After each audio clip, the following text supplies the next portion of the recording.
আগে চললো ও বন্ধুরা যারা যারা কেন দেরি হয় আমরা আজকে অত্যন্ত শোকাহত মর্মাহত।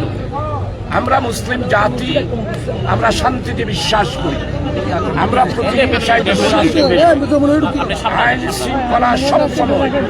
আজকে 100 দিন ইন্টেরিয়ম গভর্নমেন্ট এসেছে, কোনো ধরনের উশৃঙ্খল আচরণ কোনো রাজনৈতিক দল আজকে কোনো উশৃঙ্খল আচরণ করে নাই।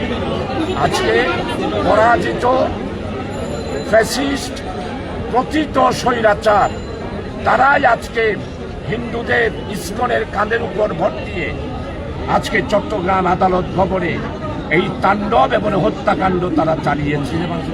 আমি আজকে ভাঙচুর করেছে, আদালত অবমাননা করেছে, মসজিদ ভাঙচুর করেছে, আদালত ভবনে জামে মসজিদ, এরপরে লালদিঘির পাড়ের জামে মসজিদ, তারা কোর্ট বিল্ডিং এর বিভিন্ন জায়গায় ভাঙচুর করেছে।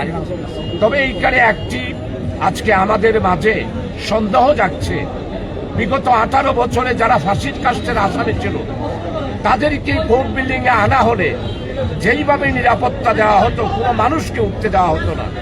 আজকে চিহ্নয় বহিষ্কৃত ইসকনের এই নেতা আসলো, কিন্তু সেখানে সন্ত্রাসীরা কিভাবে কোর্ট বিল্ডিং এ সমাবেত হলো, এটাই আজকে পুলিশ বাহিনীর কাছে আমার প্রশ্ন। আমি স্পষ্টভাবে আজকে আমার প্রিয়, আমার এলাকার ছেলে, আমিও সাতকানিয়া লোহাগাড়ার সন্তান, আজকে স্পষ্টভাবে বলতে চাই, আজকে রাত্রের মধ্যেই ইসকনের সন্ত্রাসী, অস্ত্রধারী এবং পেশিবাদী পতিত স্বৈরাচারের পা চাটা কুকুর যারা, তাদেরকে আজকে রাত্রের মধ্যে গ্রেপ্তার করতে হবে। এবং আজকে ইসকনের কাজকে আপনারা যেইভাবে ইসকন এইভাবে কাজ করতে পারে না। আজকে স্পষ্টভাবে বলতে চাই, সনাতনী ধর্মের নাম দিয়ে বাংলাদেশের সন্ত্রাসী চলবে না। ধর্মের নাম দিয়ে বাংলাদেশের সাম্প্রদায়িক দাঙ্গা লাগার আপনারা যে ষড়যন্ত্র করছেন, আমরা সেটা বুঝে গিয়েছি। আমি আজকে দেশবাসীর কাছে, চট্টলবাসীর কাছে অনুরোধ করব, তৌহিদি জনতার কাছে, আপনারা ধৈর্য ধারণ করুন, আইন নিজের হাতে নেবেন না।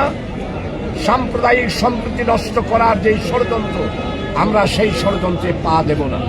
আমি আজকে দাবি করছি, ইসকনের যেই সমস্ত অস্ত্রের কারখানা, ইসকনের যেই সমস্ত আড্ডাখানাগুলো রয়েছে, সেখানে আপনারা রেড দিয়ে অস্ত্র উদ্ধার করুন এবং আমার সাইফুল রহমান আদিল খুনিদের যারা খুন করেছে, এইভাবে জবাই করেছেন নৃশংসভাবে, তাদেরকে অতি সত্বর অবশ্যই গ্রেপ্তার করতে হবে। যদি গ্রেপ্তার না করেন, তাহলে আগামীকাল আমরা বৃহত্তর কর্মসূচি দিতে বাধ্য হব।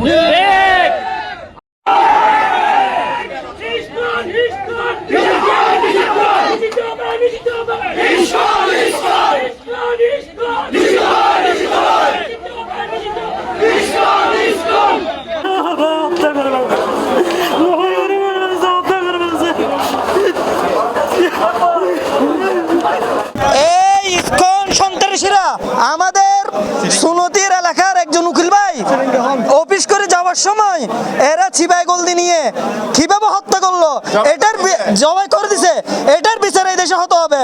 এই ইসকন সন্ত্রাসী এরা আসল জঙ্গি।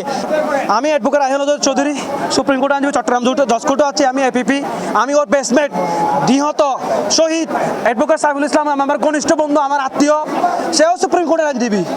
সে ফ্যাসিস্ট বিরোধী আন্দোলনে তার লেখনীতে আদালত প্রাঙ্গণে সবসময় সোচ্চার ছিল। তাকে এই হিন্দুদের লয়ার, হিন্দু লয়ার, এই সনাতনী হিন্দু নামধারী সন্ত্রাসীরা তাকে বহু আগে থেকে টার্গেট করছে। 4 তারিখ যেদিন 4 তারিখও তাকে আক্রমণ করতে এসেছে কোর্ট বিল্ডিংয়ে। এর আগে যেদিন স্টুডেন্টরা we want justice program, march for justice program করেছে, ওই দিন তার সাথে হিন্দুদের কতিপয় লয়ের সাথে চরম বাক বিতণ্ডা হয়। বোঝা যাচ্ছে যে পূর্ব আজকে তাকে টার্গেট করা হয়েছিল। ইসকন একটি উগ্র সন্ত্রাসী সংগঠন, এটা বাংলাদেশের স্বাধীনতার সার্বভৌমত্বের জন্য হুমকি। আমরা যেটা সাধারণ জনগণ মনে করছি, এইটা একটা ইস্যুকে কেন্দ্র করে চিন্ময় চক্রবর্তী গ্রেপ্তারের বিষয়টাকে ইস্যু কেন্দ্র করে আজকের এই ঘটনা, এবং তার গ্রেপ্তারটা যুক্তিসঙ্গত ছিল। সব ছাত্রলীগের নেতা কর্মী স্কুলের ব্যানারে এসে আমাদের হাইকোর্টের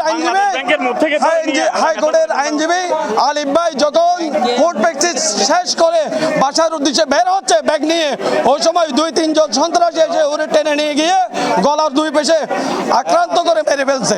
এটা মূলত এই আক্রান্তটা মূলত আমাদের আলিফ ভাইকে করে নাই, এই আক্রান্তটা মূলত করছে বৈষম্য বিরোধী আন্দোলনকে, যেহেতু সে শুরু থেকে বৈষম্য বিরোধী আন্দোলনে সক্রিয় ছিল।